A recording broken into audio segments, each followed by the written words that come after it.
புதுச்சேரி உப்பளம் தொகுதிக்கான வாக்குச்சாவடி ஒன்றில் சுமார் அரை மணி நேரம் மின்சாரம் துண்டிக்கப்பட்டிருக்கிறது. வாக்குப்பதிவின் இறுதி நேரத்தில் மின்சாரம் தடைபட்டிருப்பதால் செல்போன் டார்ச் வெளிச்சத்தில் வாக்குப்பதிவு நடைபெற்று வருகிறது. இது தொடர்பான கூடுதல் விவரங்களோடு இணைகிறார் எமது செய்தியாளர் பிரகாஷ். வணக்கம் பிரகாஷ், உங்களிடம் இருக்கும் தகவல்களை சொல்லுங்க. புதுச்சேரி மாநில சட்டப்பேரவை தேர்தலுக்கான வாக்குப்பதிவு இன்று காலை முதல் விறுவிறுப்பாக நடைபெற்று வருகிறது. மதியத்துல வெயில் அதிகமாக இருந்த காரணத்தினால அதிகமாக கூட்ட நெரிசல் இல்ல. இப்போ மதியானம் ஒரு 4 மணிக்கு அப்புறம்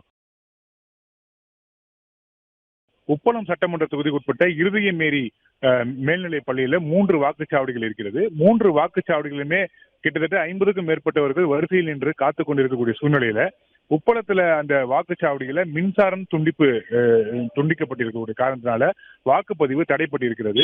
வாக்குச்சாவடிகள் எல்லாமே இருளில் மூழ்கி இருந்தன. சுமார் ஒரு அரை மணி நேரமாக மின் இணைப்பு இல்லாத காரணத்தினால செல்போன் விளக்குல இருக்கக்கூடிய அந்த வெளிச்சத்துலதான் அந்த வாக்குப்பதிவுக்கான அந்த ப்ராசஸ் நடைபெற்று வந்தது.